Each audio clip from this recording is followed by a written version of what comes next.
120 years ago, sponge divers discovered a shipwreck off the tiny island of Antikythera in Greece. And what they found changed our understanding of human history forever. Among the treasure trove were marble statues, elegant vases, glistening jewellery and ancient coins, and what looked to be a hunk of corroded metal that no one knew quite what to do with. It was not recognised at all as being anything interesting when it was discovered. It was just a corroded lump about the size of a large dictionary. But when, in 1902, it was discovered that there were gear wheels inside it, everyone suddenly got rather excited.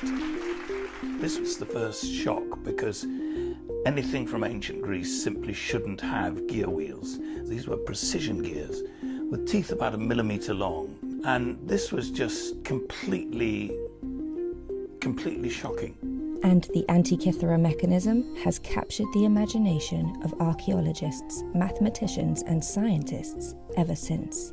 It's a dedicated calculating machine, and it uses bronze gear wheels to calculate the cycles of the cosmos being the sun, the moon, the planets, against the stars. You can wind it forward 10 years, and you can know where the sun and the moon is going to be and where the planets are going to be. The question of why the ancient Greeks created such a device has plagued experts since its discovery. I think it was conceived as a calculating machine that would calculate the theories they had. They had astronomical theories, but could calculate those at the turn of a handle. So it would demonstrate how you could look ahead, say, what's the position of the moon going to be in 5 years' time? You could turn the handle. They'd tell you almost immediately. This is a massive step forward in the history of science and technology. Something we take for granted now, but in those days, the idea that your scientific theories could be mechanized, the predictions could be mechanized, was absolutely astonishing. Now kept in a museum in Greece, the 2,000-year-old device is split into 82 fragments, and much of it is missing. But in the years since this discovery, modern technology has vastly advanced what we know about the mechanism. In the 1970s, a team X-rayed the device, and the first secrets were revealed. Dozens of cogs hidden within it. But it wasn't until 3D X-ray technology came along that they could separate these gears out. We took an 8-ton X-ray machine to Athens, installed it in the museum, and we took X-ray data of all the 82 surviving fragments of the mechanism. And when we first looked at the results, it was astonishing because it showed us not only all the gear wheels in 3 dimensions so we could separate them, but it showed us all these new inscriptions in the fragments as well. A new world of secrets was revealed, a user guide, hidden within the folds of corroded bronze. This was a wonderful revelation. Out of that data has come nearly all the breakthroughs in recent decades. Came the discovery that it predicted eclipses, that it followed the variable motion of the moon. Previous experts had been able to model the back of the mechanism up until this point, but these inscriptions helped Tony and his colleagues with their latest model, which focuses on the front of the device. There's thousands of text characters in ancient Greek which tell us how it worked. It displayed the ancient Greek cosmos, the sun, moon and planets, in a sort of ring system.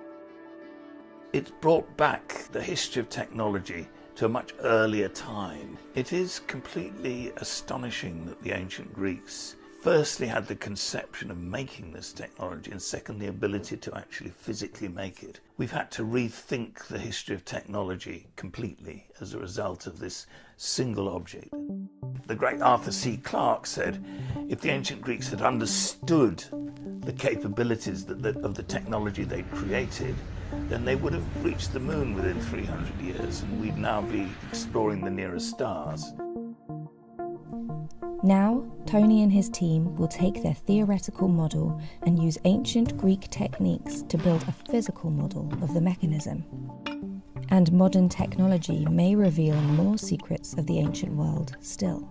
There were certainly in the ancient world more devices like the Antikythera mechanism. It wasn't unique. I think the only real hope of finding another machine like the Antikythera mechanism is from a shipwreck. The hopeful thing is there are thousands of shipwrecks down there under the Mediterranean, some of them at very deep levels, but the diving technology is advancing so much that it's becoming possible to explore quite deep wrecks.